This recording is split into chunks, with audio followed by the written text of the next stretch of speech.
How to fix inverted camera on WhatsApp video call. Hello everyone, welcome back to the channel. In this video today, I'll guide you through steps on how you can fix inverted camera on WhatsApp.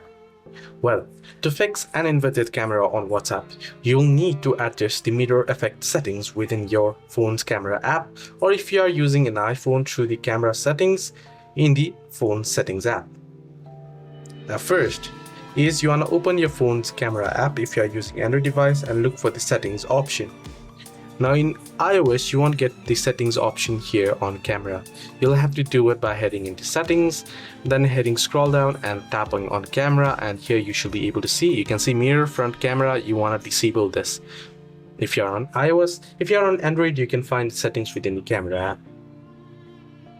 If this doesn't help, if your mirror front camera option is off and you're still getting the issue, then you will need to simply update your WhatsApp to the latest version and restart the device and you are good to go. Hope this video was helpful. Do like and subscribe.